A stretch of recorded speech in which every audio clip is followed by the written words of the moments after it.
मित्रों, आज की इस पत्रकार वार्ता में आप सबका अभिनंदन। आज हम केंद्रीय बजट 2023-24 जो पिछले कल प्रस्तुत हुआ उस पर अपनी बात कहने के लिए आपके सबके बीच में हैं।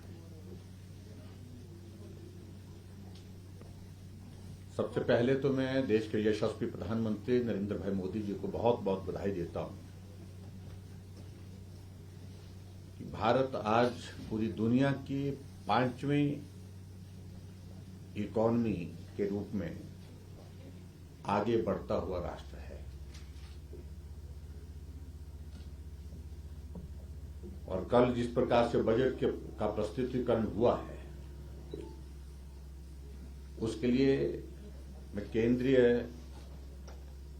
वित्त मंत्री निर्मला सीतारमण जी को भी बहुत बहुत बधाई देता हूं और इस बजट का पूरे हिमाचल प्रदेश की जनता की ओर से अभिनंदन करता हूं, स्वागत करता हूं।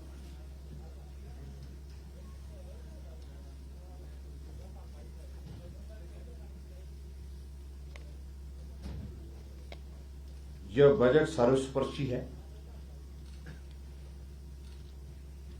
हर वर्ग के लिए कुछ न कुछ किसी न किसी रूप में इस बजट के माध्यम से दिया गया है। अगर उस दृष्टि से हम इस बात को भी देखें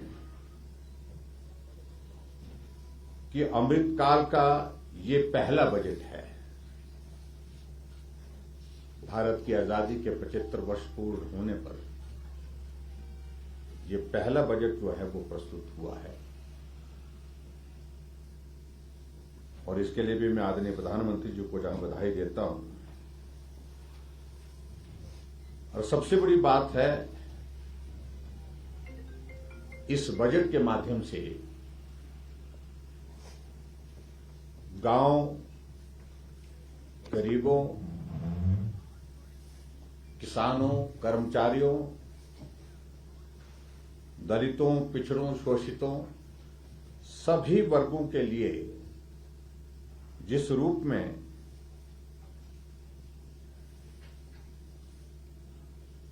मदद के रास्ते तलाशे गए हैं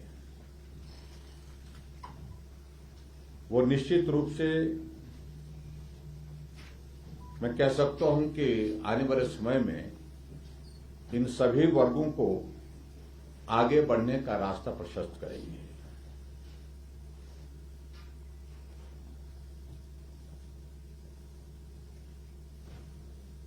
इस बजट में एक चीज को लेकर के यह भी फोकस किया गया है कि ईज ऑफ लिविंग का रास्ता हम और आने वाले समय में किस प्रकार से मजबूत कर सकें।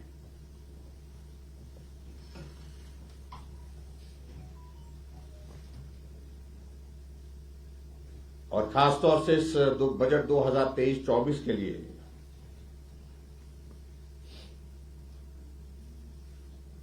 जो 3 मुख्य बिंदु हैं उसका मैं जिक्र करना चाहूंगा, जो एजेंडे के रूप में जिसको हम देखते हैं।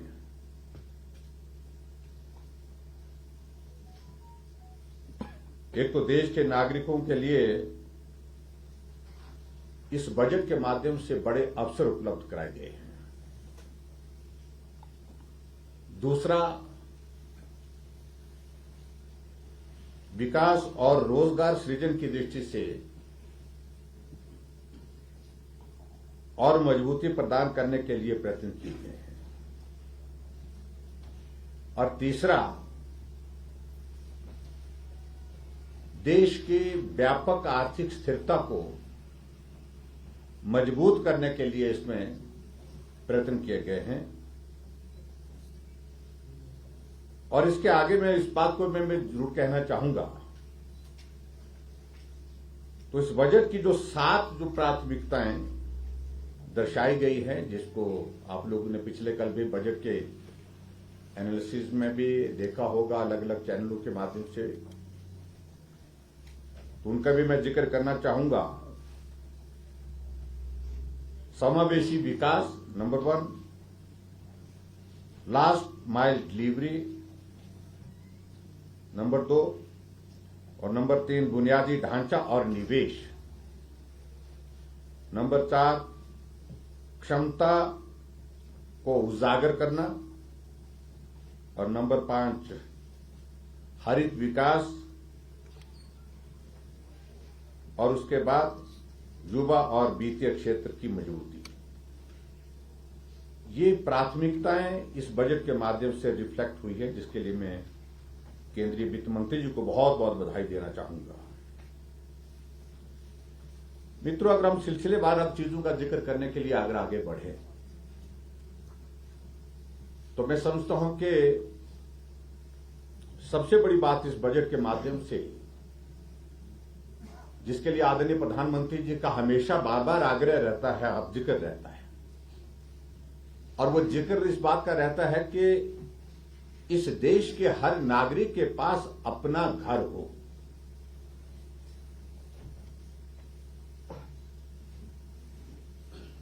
और व्यक्ति का ये जीवन का एक सपना होता है कि अपना घर हो जिसमें वो रह सके।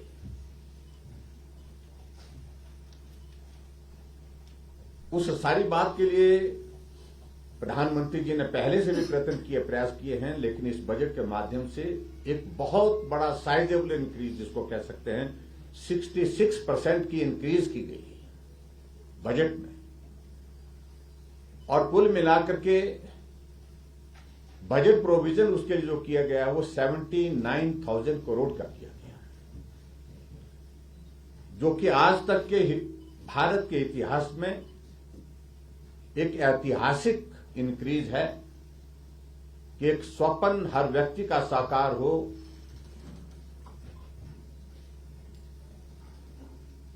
जिस स्वप्न में वो इस बात को देखता है कि मेरा अपना घर हो।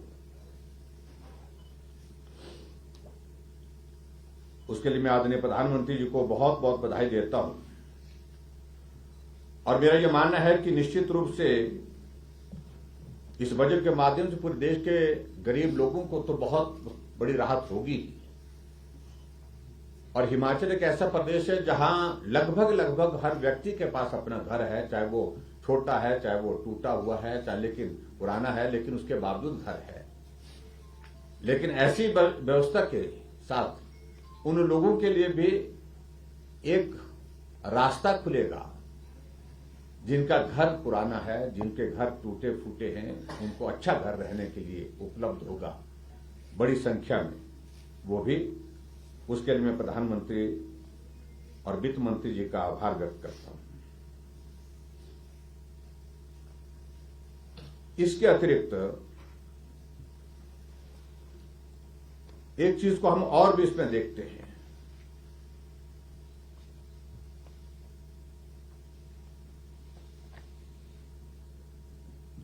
अगर हम कृषि के क्षेत्र में, एग्रीकल्चर के सेक्टर में हम इस बात का जिक्र करते हैं कि किसानों की आय को दुगना करना है, उस लक्ष्य को लेकर के हमको आगे बढ़कर के काम करना है, उस दृष्टि से भी प्रयत्न हुए। और अब की बात जो खासतौर से जो एक प्रयास हुआ है, जो मोटा अनाज जिसको हम मिलेट बोलते हैं, उस पर ज्यादा फोकस किया गया है। और हमारा भी ये मानना है कि हमारी जो परंपरागत एक व्यवस्था रही है मोटे अनाज की उगाने की, खाने की, और जिससे निश्चित रूप से स्वास्थ्य के लिए जो सारी चीजें वो बहुत उपयोगी होती हैं, उस पर फोकस किया गया है। और भारत ने इस बार तय किया है कि मिलेट ईयर मनाने का इस बार, और इस दिशा में हैदराबाद में Indian institute of millet research की स्थापना करना यह भी एक बड़ा कदम है। इसका भी मैं अभिनंदन करता हूं।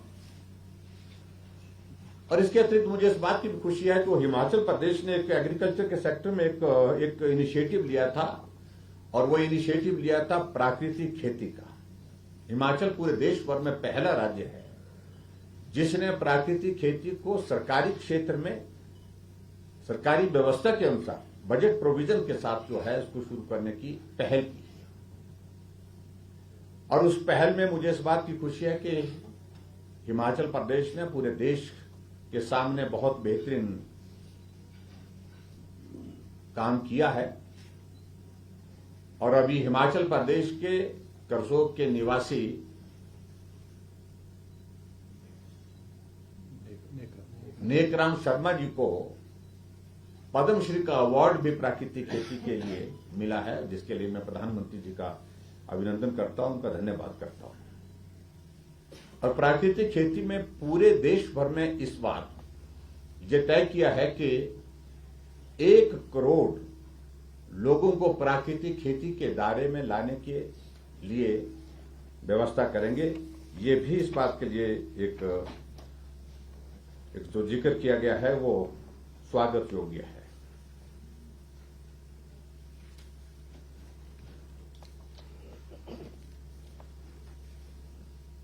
और इसके साथ साथ में जो महत्वपूर्ण और चीजों को लेकर के है,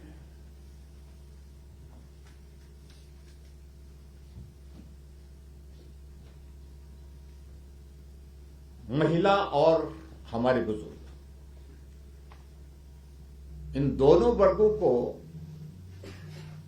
और मजबूती और आगे बढ़ने के लिए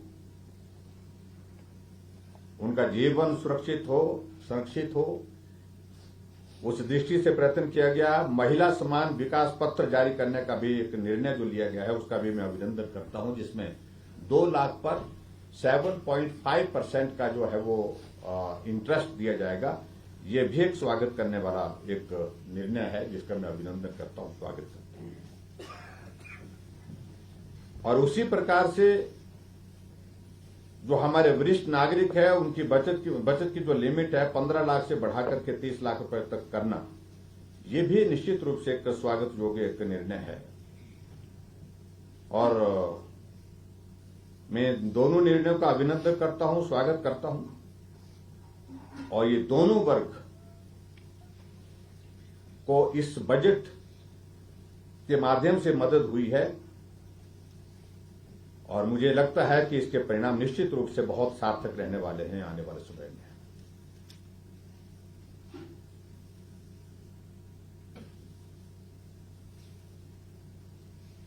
जहां तक इंफ्रास्ट्रक्चर को स्ट्रेंथन करने की अगर बात कही गई है, उस दृष्टि से भी मैं इस बात के लिए भी आभार व्यक्त करना चाहूंगा प्रधानमंत्री जी का और वित्त मंत्री जी का। पूरे देश भर में पर्यटन के क्षेत्र में 50 नई टूरिस्ट डेस्टिनेशन को डेवलप करने का भी एक निर्णय लिया गया है और जिसमें केंद्र सरकार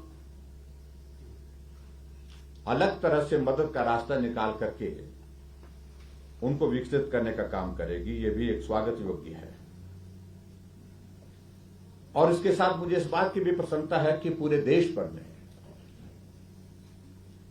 कनेक्टिविटी को इंप्रूव करने के लिए, बाय एयर कनेक्टिविटी को इंप्रूव करने के लिए भी एक निर्णय लिया गया है, जिसमें पूरे देश भर में 50 एयरपोर्ट बनाने का भी निर्णय लिया गया है। और मैं ये समझता हूं निश्चित रूप से ये 50 एयरपोर्ट नए बनाने का निर्णय उस दिशा में है जहां पर्यटन को भी बढ़ावा मिलेगा और उसके साथ साथ में आम जनमानस को भी बहुत बड़ी एक कनेक्टिविटी की एक सुविधा उपलब्ध हो पाएगी। और उस दृष्टि से मेरा ये मानना है और मैं उम्मीद करता हूं प्रदेश सरकार भी इस दिशा में प्रयत्न करेगी। तो हिमाचल प्रदेश में मंडी में ग्रीनफील्ड एयरपोर्ट की हमने एक शुरुआत की है, जिसमें लीडार सर्वे, ओएलएस सर्वे और बाकी औपचारिकताएं काफी हद तक तो उसकी पूर्ण हो चुकी हैं और अभी उसकी औपचारिकताएं लैंड एक्विजिशन के प्रोसेस के बहुत करीब पहुंच गई हैं। उसको आगे बढ़ाएंगे और उसके अंतर्गत ये जो 50 एयरपोर्ट पूरे देश भर में मिलने वाले हैं, उनमें से एक एयरपोर्ट वो हिमाचल प्रदेश में भी प्रदेश सरकार लाने के लिए, बनाने के लिए आग्रह करेगी, ऐसा मैं उम्मीद करता हूं और हम भी इस बात के लिए प्रयत्न करेंगे। और हेलीपोर्ट भी कनेक्टिविटी को बेहतर करने के लिए इस दिशा में भी एक निर्णय लिया गया है कि इसमें भी बहुत बड़े स्तर पर काम करेंगे।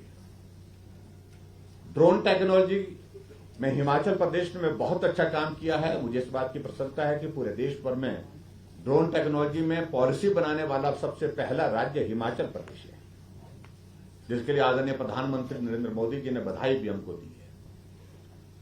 उसके लिए मैं उनका भी आभार व्यक्त करता हूं। खासतौर से इस ड्रोन टेक्नोलॉजी के माध्यम से बहुत सारी चीजें आने वाले समय में होने वाली है, और पर्टिकुलरली मैं इस बात को मानता हूं, चाहे वो रेवेन्यू का सेक्टर है, चाहे वो रेवेन्यू के सेक्टर के साथ साथ में हेल्थ सेक्टर में भी मेडिसिन की जो है वो दवाइयां पहुंचाने के लिए भी इसकी एक बहुत बड़ी मदद ली जा सकती है।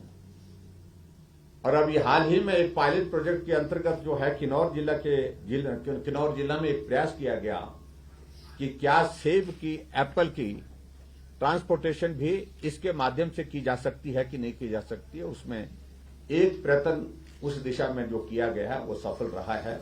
उसको फर्दर आगे बढ़ाने की दिशा में विचार चल रहा है, सारी चीजों को लेकर के प्रयास चल रहा है, और मैं समझता हूं उस टेक्नोलॉजी के माध्यम से बहुत बड़ा एक लाभ उस दृष्टि से रहने वाला है। मैं इसके लिए भी मैं अभिनंदन करता हूं और स्वागत करता हूं केंद्रीय बजट में, जो खासतौर से इसके लिए भी प्रायोरिटी दी गई है।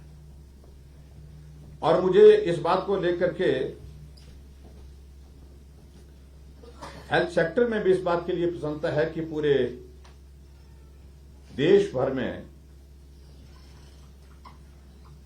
जहां 2014 से जो मौजूद 157 मेडिकल कॉलेजेस हैं, और 157 कॉलेजेस में नर्सिंग कॉलेज खोले जाएंगे, ये भी एक बड़ा निर्णय है जिसमें हिमाचल प्रदेश को भी बहुत बड़ा लाभ मिलेगा। अभी तक हिमाचल प्रदेश में नर्सिंग कॉलेज के रूप में 2 ही मेडिकल कॉलेज हैं, जिसमें आईजीएमसी शिमला और दूसरा लाल बहादुर मेडिकल कॉलेज नेरचौक है। इसके अतिरिक्त चंबा के अलावा नाहन, टांडा और उसके बाद हमारा हमीरपुर, इन मेडिकल कॉलेज में भी नर्सिंग, बीएससी नर्सिंग की जो है वो कॉलेज खोलने की व्यवस्था होगी। ये भी एक बहुत महत्वपूर्ण निर्णय है, जिससे बहुत सारी बच्चियों को रोजगार भी मिलेगा और ट्रेनिंग करने का अवसर प्राप्त होगा, और हम बेहतर स्वास्थ्य सुविधा देने की परिस्थिति में हम हो पाएंगे।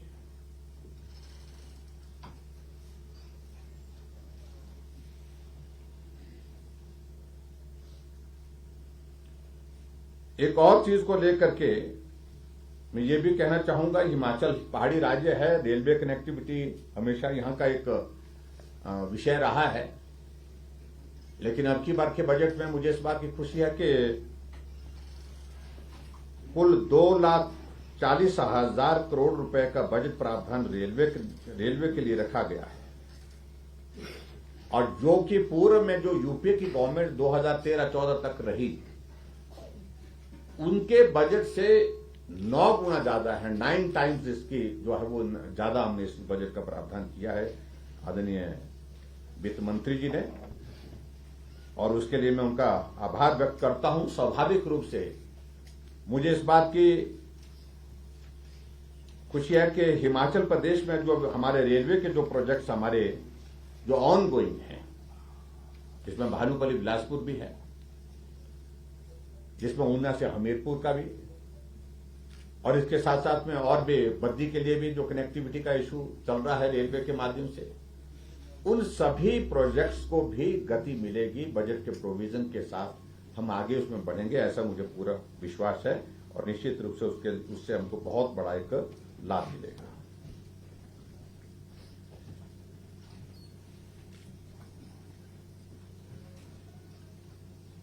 और इसी तरह से जो एक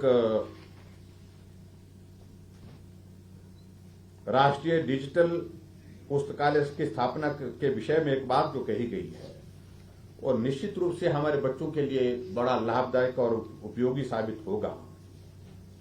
और उसमें यह भी तय किया है कि अगले 3 साल में 740 एकलव्य स्कूलों के लिए 38,800 टीचर्स और स्मार्ट स्टाफ नियुक्त किए जाएंगे। ये भी एक स्वागत योग्य निर्णय है, जिसके लिए आदरणीय प्रधानमंत्री जी का मैं बहुत बहुत आभार व्यक्त करता हूं।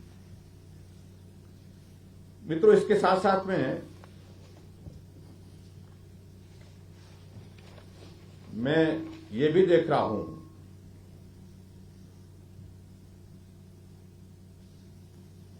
इस बजट में एक प्रयास हुआ है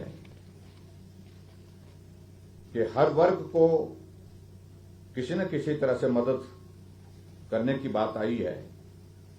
और सबसे महत्वपूर्ण जो विषय इसमें जिसका मैं जिक्र करना चाहूंगा अंत में, अब विषय बहुत सारे हैं इसमें, मैं उनको सबको अब छोड़ देना चाह रहा हूं क्योंकि सारी बजट से रिलेटेड बहुत सारे इश्यूज को लेकर के आज कवरेज भी हम देख रहे थे और उस बात को लेकर के सब बातें उसमें शामिल कर ली गई हैं, आ गई हैं काफी हद तक। जो टैक्स स्लैब वो बहुत महत्वपूर्ण है और उसमें 7 लाख रुपए तक के लिए कोई टैक्स नहीं, और उसके बाद जो स्लैब में जो चेंजेस किए हैं वो बिल्कुल बहुत बेहतरीन ढंग से की गई है, जिसमें 3 लाख से 6 लाख तक 5% टैक्स की बात अगर कहें, 6 से 9 तक 10%, 9 से 12 15%, 12 से 15 20% और उसके बाद फिर आगे का उसके बाद जो है 30%। तो कुल मिला करके मैं जब कल एनालिसिस देख रहा था, जब डिस्कशन देख रहा था बजट पर, सब तरफ से इस बजट को पूरे देश के लिए एक सर्वस्पर्शी बजट के रूप में भी और आगे बढ़ने के लिए कई विजन के साथ काम करने वाला बजट, इस तरह से इस बजट को देखा गया है। और मैं एक बार फिर से आदरणीय प्रधानमंत्री जी को और वित्त मंत्री जी को हार्दिक बधाई देता हूं इस बजट के प्रस्तुतिकरण के लिए। और उस बजट के माध्यम से मेरा ये मानना है कि निश्चित रूप से जहां पूरे देश को बहुत बड़ा इसका लाभ होगा, वहां हमारा हिमाचल का पहाड़ी प्रदेश जो है, इस पहाड़ी प्रदेश के लिए भी उसके माध्यम से बहुत सारे रास्ते आगे बढ़ने के लिए विकास की दृष्टि से खुलेंगे, ऐसा मुझे पूरा भरोसा है। और मैं एक बार फिर से इस बजट का पूरे हिमाचल प्रदेश की जनता की ओर से अभिनंदन करता हूं, स्वागत करता हूं। धन्यवाद। ठाकुर साहब, 2 सवाल हैं। एक तो जो टूरिज्म प्रमोशन की बात की है नेशन मोड के तहत, उसमें फाइनेंस मिनिस्टर ने जो हैंडलूम एंड हैंडीक्राफ्ट को प्रमोट किए जाने की बात की है, हिमाचल के रेफरेंस में ये कितना इम्पोर्टेंट है? दूसरा, जो पिछले वर्ष के कंपैरिजन में हम 4 मेजर सेक्टर देखें, education, health, agriculture and rural development, इनमें 0.13%, 0.22%, 0.64% एंड 0.52% जो बजट है वो कम हुआ है। तो हाउ वुड यू रिस्पॉन्ड? देखिए, एक तो खासतौर से मैं जब टूरिज्म की अगर बात कर रहा हूं मैं, तो हिमाचल प्रदेश में टूरिज्म के सेक्टर में बहुत बड़ा पोटेंशियल अभी तक ऐसा है जिसको और ज्यादा हम आने वाले समय में जिसका लाभ ले सकते हैं। नई टूरिस्ट डेस्टिनेशन डेवलप करना ये हिमाचल प्रदेश को होना चाहिए, मैं समझता हूं। उस दिशा में जो हमारी सरकार ने एक योजना हमने चलाई कि नई राहें नई मंजिलें, उस दिशा में वही एक काम आगे बढ़ करके हम काम करने की कोशिश कर रहे हैं।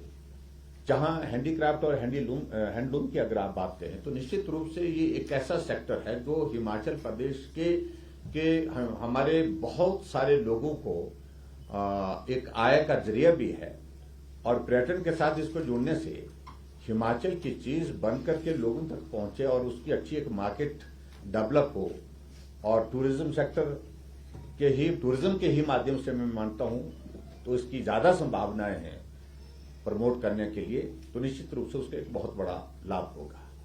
जहां आप 4 सेक्टर की अगर बात कह रहे हैं जिनमें बजट का तो स्लाइड से उसमें कोई डिक्रीज हुई है जिसका आप जिक्र कर रहे हैं, मेरा ये मानना है कि बहुत बड़ी डिक्रीज किसी सेक्टर में जो हम देख रहे थे कल, किसी बड़े सेक्टर में किसी इस तरह की नहीं है, स्लाइड सी है। तो मुझे लगता है कि उससे इन 4 सेक्टरों में कोई भी विशेष फर्क नहीं पड़ने वाला है, और मैं समझता हूं डेवलपमेंट के रास्ते उसके बावजूद भी उसमें जो है वो खुले रहे। मोदी सरकार का लक्ष्य था कि किसानों और बागवानों की आय 2 गुना हो जाएगी 2324। लेकिन आए 2 गुना होने तो छोड़ो, जो फर्टिलाइजर है और उसमें भी महंगे हो गए हैं, और दूसरा परचेजिंग कैपेसिटी जो किसानों की है वो भी कम हुई है, तो इसमें सब्सिडी भी बिल्कुल बंद है। इसमें आपका क्या है?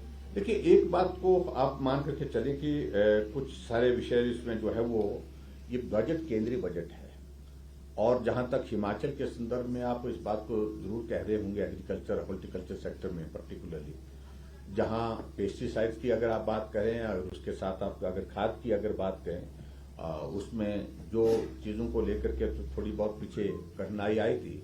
मैं उम्मीद करता हूं कि जो फोकस है एग्रीकल्चर सेक्टर और हॉर्टिकल्चर सेक्टर, सब सारे ओवरऑल दोनों सेक्टर में, उस फोकस के माध्यम से इन सारी चीजों का भी समाधान होने की उसमें गुंजाइश निकल आएगी, ऐसा मुझे पूरा विश्वास है। सर, पिछले बजट में हमने देखा कि पहाड़ी राज्यों के लिए पर्वतमाला, पीएम गति शक्ति और रोपवे प्रोजेक्ट्स को लेकर काफी ज्यादा डिस्क्रिप्शन दिया गया था। हालांकि रेलवे में भानुपल्ली रेल लाइन का भी जिक्र आया था, लेकिन इस बार विपक्ष का मानना ये है कि इस बार पहाड़ी राज्यों को उसमें इग्नोर किया गया। नहीं, देखिए, एक बात को लेकर के उनको मालूम होता कि एक बजट में जिस स्कीम का इंक्लूजन हो जाता है वो फिर वो उस गवर्नमेंट की एक स्कीम बन जाती है जो कंटिन्यूटी में चलती है। पर्वतमाला एक ऐसी योजना है जिस योजना को समाप्त थोड़ी किया गया, कम थोड़ी किया गया, उसके लिए बजट प्रोविजंस हैं, और उसके साथ साथ में वो गवर्नमेंट ऑफ इंडिया की एक स्कीम जो है वो शुरू हो चुकी है, उसके लिए व्यवस्था होगी। और दूसरे जो आप रोपवे की बात कर रहे हैं, रोपवे की जो बात पूरे यूनियन बजट में अगर आप इस बात को देखें तो उन सारी चीजों को, ड्रोन पॉलिसी, रोपवे, ये सारी चीजें कनेक्टिविटी के लिए, और उसके बाद जो हमारा नेशनल हाईवेज, 4 लेन, इन सारी चीजों के लिए इस बार का जो बजट प्रोविजन जो है वो हायर साइड में दिखता है, और निश्चित रूप से उसका एक बहुत बड़ा लाभ रहेगा उसका। मुख्यमंत्री कह रहे हैं कि सिर्फ आंकड़ों का मायाजाल है, अब हिमाचल जैसा ने आंकड़ों का जिक्र ही नहीं किया। देखिए, उसमें मैं समझता हूं कि ये बजट 2024 के चुनाव से पहले का बजट, पूर्ण बजट के रूप में उससे पहले का बजट है। अगला बजट जो है वो वोट ऑन अकाउंट के रूप में आएगा। ऐसे में इस बात को हमको मान के चलना चाहिए। इस बजट में एक प्रयत्न किया गया है, जो प्रयत्न ये है कि इसमें कोई फ्री बीज का कोई कहीं भी इसमें जो है एक प्रयत्न नहीं हुआ, यानी कि जो मुफ्त यानी कि ये भी लो वो भी लो, और इलेक्शन आ रहे हैं इसलिए लो, ये बिल्कुल भी इस तरह से इसमें रिफ्लेक्ट नहीं आया। इसमें जिस वर्ग को मदद करने की जरूरत है उसको मदद करने का रास्ता निकाला गया है, और उसके साथ साथ में जिस सेक्टर को स्ट्रेंथन करने की ज्यादा जरूरत है उसको स्ट्रेंथन करने के लिए प्रयत्न किया गया है। और इसलिए ये बजट बिल्कुल एक 2000 जो हमारा 2023-24 का बजट है भले, लेकिन उसके बावजूद आने वाले जो है 25 साल जो हमारा अगला जो हमारा जो ये चलने वाला है, क्या बोलते हैं उसको, शताब्दी वर्ष, इसको अमृत काल का ये बजट पहला बजट है, और मुझे लगता है कि इस दृष्टि से बहुत महत्वपूर्ण है ये, और उसमें एक दिशा जो है आने वाले 25 वर्ष के लिए इस बजट के माध्यम से। सर, 5 साल आपकी भी सरकार रही, CM and heading the government, पर हिमाचल को अगर 47 के बाद देखें, हिमाचल हमेशा रेलवे में इग्नोर हुआ है रेटिंग पॉइंट से। तो आपको क्या कारण लगते हैं कि बीइंग अ स्मॉल स्टेट हम इस चीज पे सफर करते हैं, या हिमाचल के जो लीडर्स हैं, मुख्यमंत्री है, वो अपना केस टेकअप नहीं कर पाते हैं सेंटर में? नहीं, देखिए, इस प्रकार से नहीं है। ये बात ठीक है कि जो रेलवे की एक एक्सपेक्टेशन हमेशा हमारी रहती है, पिछले कई सालों से इस बात का जिक्र होता रहता है, अब हर वक्त जब बजट आता है। लेकिन इस बात को भी आप देखिए कि पिछले 5 सालों में एक साइजेबल इंक्रीज उसमें आई है। हमारी स्टेट गवर्नमेंट ने लैंड एक्विजिशन के प्रोसेस को बहुत तेजी से आगे बढ़ाया है, और मोर देन 300 करोड़ रुपीस का लैंड एक्विजिशन का तो हमारी गवर्नमेंट ने क्लियर किया है, पिछली गवर्नमेंट ने क्लियर किया है रेलवे के लाइन बिछाने के लिए। और बजट में भी एक साइजेबल इंक्रीज हुई है, गति आगे बढ़ रही है, और भानुपल्ली बिलासपुर का काम जो है वो तेज गति से चला हुआ है। जितनी गति अभी है, इस तरह की गति पहले कभी नहीं थी। और उस तरह से हमारा जो ऊना से हमीरपुर के लिए रेलवे कनेक्टिविटी का विषय, उसने भी गति पकड़ी है, उसमें भी प्रोसेस जो तेजी से आगे बढ़ा। लेकिन ये भी बात हमको मान के चलना चाहिए कि हिमाचल प्रदेश एक हिली स्टेट होने के कारण, पहाड़ी स्टेट होने के कारण, यहाँ रेलवे बनाना कंपैरेटिवली दूसरे राज्यों की तुलना में बहुत जो है वो कॉस्ट वाइज जो है बहुत अंतर करता है। तो ये भी एक रीजन रहा होगा और रहता होगा, लेकिन फिर भी हमारी गवर्नमेंट में प्राथमिकता निश्चित रूप से हिमाचल प्रदेश को रेलवे के नेटवर्क को आगे बढ़ाने की है और उसमें निश्चित रूप से मुझे पूरा भरोसा ही होगा। सर, रेलवे को लेकर ही मेरा एक और सवाल ये है कि जिस तरह से आपने ऊना हमीरपुर की अभी बात की, ये काफी समय से लटकी हुई है, क्योंकि बीच में एक बार इसमें बजट को लेकर भी कई चीजें चली थी, और अभी जब वंदे भारत ट्रेन ऊना आई उस वक्त भी प्रधानमंत्री के दौरे में ये प्रस्तावित था कि ऊना हमीरपुर की शिलान्यास किया जाएगा, पर वो कैंसिल हो गया था। तो अब आने वाले समय में बीजेपी हिमाचल प्रदेश को कैसे होगा? देखिए, प्रधानमंत्री जी शिलान्यास उसी प्रोजेक्ट का करते हैं जिसमें क्लियरेंसेस कंप्लीट हो जाती हैं। अभी क्लियरेंसेस के इश्यूज में थे जिसके कारण वो पेंडिंग हुआ, लेकिन उसके बावजूद भी ऐसा नहीं है ये प्रायोरिटी से ड्रॉप हुआ, ये प्रायोरिटी में अभी भी है, निश्चित रूप से होगा।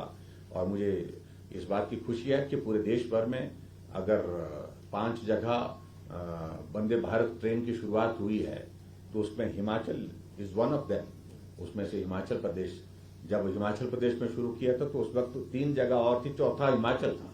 अब उसके बाद शायद मतलब 1 जगह कोई और एडिशन हुई है वेस्ट बंगाल की। तो उस दृष्टि से ये एक बहुत बड़ा एक प्रयास है हिमाचल प्रदेश की कनेक्टिविटी को इम्प्रूव करने का। सर, इस बजट में एक और बात आई कि जो सीमा के साथ सटे हुए गाँव है वहाँ टूरिज्म के पोटेंशियल को बढ़ाया जाएगा। आप हिमाचल प्रदेश के मुख्यमंत्री भी रह चुके हैं, किन गाँव में आप सबसे ज्यादा स्कोप इसके? देखिए, इस बात को लेकर के जो प्रधानमंत्री जी का विशेष तौर से एक प्रयत्न है, वो प्रयत्न है कि जो बॉर्डर हमारे लगते हैं दूसरे देशों के साथ, वहाँ के लोगों के लिए सुविधाओं की दृष्टि से हम वहाँ पर इंफ्रास्ट्रक्चर को मजबूत करें, वहाँ कनेक्टिविटी बेहतर हो, वहाँ कम्युनिकेशन की दृष्टि से कनेक्टिविटी बेहतर हो, और वहाँ हमारे लोग जाएं, उनके साथ उस परिस्थिति में, जिस परिस्थिति में वो लोग रहते हैं उसको भी अध्ययन करें, उनको हौसला हिम्मत और सारी चीजों को लेकर के उनके बीच में जाकर के पर्यटन की दृष्टि से भी वहाँ उनका जीवन कैसा है वहाँ जाकर के देखें। ये एक सारी चीजों को लेकर के एक प्रयास जो है वो प्रधानमंत्री जी के माध्यम से हुआ है। मुझे पूरा भरोसा है कि हिमाचल प्रदेश में भी उस दृष्टि से, हालांकि मैं विजिट किया हूँ, जो हमारे बॉर्डर के इलाके हैं उन इलाकों में गया हूँ और उसमें सारी चीजों को देखा है हमने। लोग देशभक्ति से परिपूर्ण हैं, लेकिन उसके बावजूद ये बात सत्य है कि साधन और सुविधा की कमी के कारण थोड़ा जीवन कठिन है। उस जीवन को बेहतर बनाने के लिए प्रधानमंत्री जी ने प्रयत्न किए हैं और मुझे लगता है कि इसमें निश्चित रूप से आगे बढ़कर के काम होगा। मुख्यमंत्री ने पिछले कल एक आरोप लगाया कि कर्मचारी चयन आयोग में 5 साल तक 60% जो पेपर है वो लीक होते रहे, रूटीन वर्क ये बन चुका था। लेकिन मेरा उसमें अभी तक मुझे नहीं जानकारी, लेकिन मैं आज सिर्फ इतना ही कहना, आज मैं बजट पर ही बात कहने के लिए आया था, जितनी बात कहनी थी मैंने कह दी।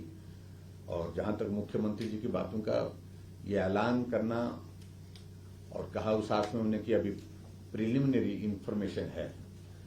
अब जब भी कोई इन्वेस्टिगेशन होती है, इन्वेस्टिगेशन को पब्लिकली रिवील करना तभी संभव होता है, तभी उचित होता है जब इन्वेस्टिगेशन की प्रोसेस कंप्लीट हो जाती है, फैक्ट्स आ जाते हैं। और जब फैक्ट्स आएंगे तो उन सारी चीजों को लेकर के तब बात करेंगे, जवाब देंगे। और मेरा ये मानना है कि अगर किसी एक व्यक्ति ने इस बात को इस तरह से किया है, उनके खिलाफ सख्त कार्रवाई होनी चाहिए। जो दोषी है उनको कतई भी बख्शना नहीं चाहिए, ये मेरा कहना है। Thank you. एक रिएक्शन ये भी दिया कल बजट पर कि हिमाचल प्रदेश टैक्स राज्य है और केंद्र सरकार जो है ये विशेष पैकेज दे सकती है, और पिछली सरकार ने जो है 75,000 करोड़ का कर्जा स्टेट में छोड़ा, एक पैकेज दे सकती है और जो भी दे दिया हिमाचल प्रदेश देखिए किया।